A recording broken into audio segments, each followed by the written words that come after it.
Global IME बैंकको bank ग्यारेन्टीको video ट्युटोरियलमा यहाँलाई स्वागत छ। सर्वप्रथम ग्लोबल कनेक्ट पोर्टल globalconnect.gibl.com.np मा जानुहोस्।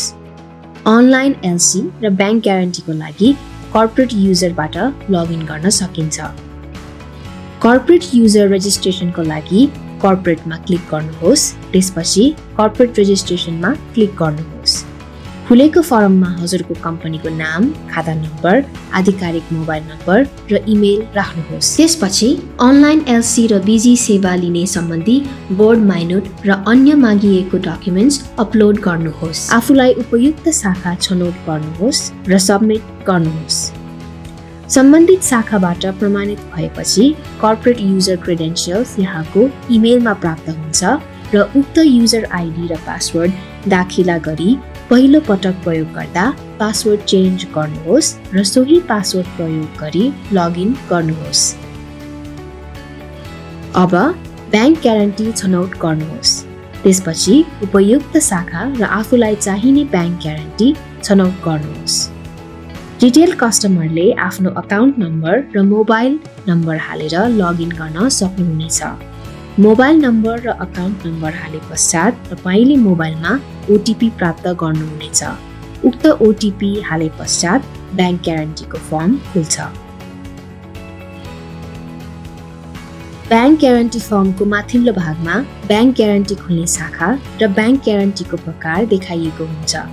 ग्यारेन्टी टु बी इस्युड अनमा जसको नाममा ग्यारेन्टी बनाउनु पर्ने हो सोही ग्राहकको नाम दाखिला गर्नुहोस्। यदि ग्यारेन्टी कुनै तेस्रो पक्ष वा जोइन्ट भेन्चरको नाममा बनाउने हो भने त्यहाँ तेस्रो पक्ष वा जोइन्ट भेन्चरको नाम र ठेगाना उल्लेख गर्नुहोस्। हिताधिकारको नाम र ठेगानामा जसलाई बैंक ग्यारेन्टी बुझाउन लगिएको हो उसको नाम र ठेगाना लेख्नुपर्ने हुन्छ। बैंक ग्यारेन्टीको प्रकारमा पहिला छनौट गरे बजोम आउनेछ। भ्यालिडिटीमा कहिलेदेखि कहिलेसम्म सो बैंक ग्यारेन्टी मान्य हुने हो भर्नुहोस्, अथवा बैंक ग्यारेन्टी जारी मितिदेखि कति दिनसम्म मान्य हुने जस्तै 120 दिन भनेर दिन पनि हाल्न सक्नुहुनेछ। क्लेम भ्यालिडिटीमा यदि बैंक ग्यारेन्टी अवधिभन्दा थप दावी अवधि भएमा भर्नुहोस्। डेट कन्भर्टर प्रयोग गरी मिति विक्रम सम्वतबाट इसाई सम्वत अथवा इसाई सम्वतबाट विक्रम सम्वतमा रूपान्तरण गर्न सकिन्छ। अब बैंक ग्यारेन्टीको उद्देश्य पर्पस अफ ग्यारेन्टी राख्नुहोस्। आवश्यकता अनुसार कन्ट्र्याक्ट नम्बर हाल्न सकिन्छ। हिताधिकारीले कुनै ढाँचामा बैंक ग्यारेन्टी मागेको छ भने सो फर्म्याट अपलोड गर्नुहोस्। अरू कुनै डकुमेन्ट जस्तै bid notice, bid agreement upload गर्नु परेमा अदर एन्क्लोज डकुमेन्ट सेलेक्ट गरी अपलोड गर्न सकिन्छ। यसमा एकैचोटि एक वा एकभन्दा बढी फाइल सेलेक्ट गरी अपलोड गर्न सकिन्छ। बैंक ग्यारेन्टी बनिसकेपछि बैंक ग्यारेन्टी लेटर खातावाला बाहेक अरू कसैले लिन आउने छ भने सम्बन्धित व्यक्तिको नाम, दस्तखत र परिचय पत्र हाल्न सकिन्छ। ग्राहक आफै आएमा सो फर्म फिल गर्नु पर्दैन। अब अन्तमा ग्राहकले name of the form, PAN number र सिग्नेचर/स्ट्याम्पमा आफ्नो कम्पनीको नाम, प्यान, कम्पनीको छाप राख्नुपर्ने हुन्छ। नेम अफ द फर्ममा फर्मको माथि मेन्सन गर्नु भएको ग्राहकको नाम र ठेगानामा भएको नाम आफै आउँछ।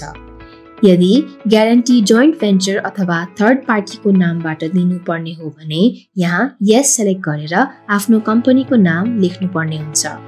यस सेलेक्ट गरिसकेपछि तल अर्को एउटा काउन्टर ग्यारेन्टी फर्म आफै खुल्छ जसबाट थर्ड पार्टी वा जेभीको हकमा भर्नुपर्ने हुन्छ र पूर्ण भरिएको फर्म बैंकमा पठाउन सकिन्छ। सेभ एज ड्राफ्ट गरिएको बैंक ग्यारेन्टी ग्राहकको ड्यासबोर्डमा ड्राफ्ट्समा गएर बसेको हुन्छ। सबमिट थिचेमा बैंक ग्यारेन्टी आवेदन बैंकमा जान्छ। ड्राफ्टबाट पठाउनको लागि एडिट थिचेर अथवा सम्पादन गरी प्रोसिड टु बैंक गर्नुहोस्। अब ड्यासबोर्डमा रहेको कम्पोनेन्ट्सको बारेमा छलफल गरौँ। पेन्डिङ ग्राहकद्वारा पठाइएका अनुरोधहरू जुन ब्याङ्कले अझै प्रोसेस गर्न बाँकी छ यो ट्याबमा देखाइएको हुन्छ। प्रोसेसिङ ब्याङ्कले प्राप्त गरिसकेको र ब्याङ्कले मूल्याङ्कन गरेको अनुरोधहरू यस ट्याबमा देखाइएका छन्। रिटर्न ग्राहकले पेश गरेको अनुरोधमा डकुमेन्ट अप्रुभ भएमा ब्याङ्क पक्षबाट फिर्ता गरिन्छ। फिर्ता गरिएको अनुरोध रिटर्नमा क्लिक गरेर हेर्न सकिन्छ। पहिले भरिएको डाटा भ्यू गरेर एडिट गर्न सकिनेछ र एडिटमा क्लिक गरेर डेटा सम्पादन गर्न सक्नुहुन्छ।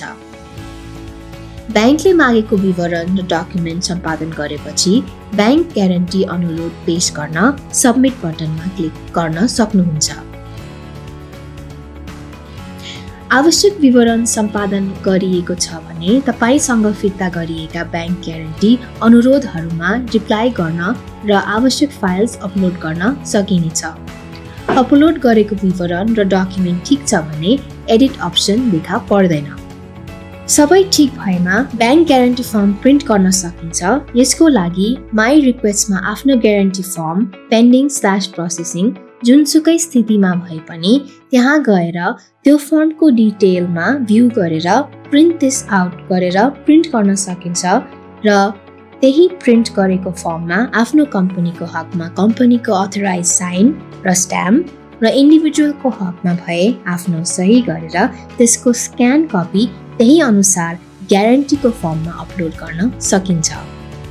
थप जिज्ञासा वा प्रश्नहरू भएमा ग्लोबल आइएमई ब्याङ्कको नजिकको शाखामा सम्पर्क गर्नुहोस्।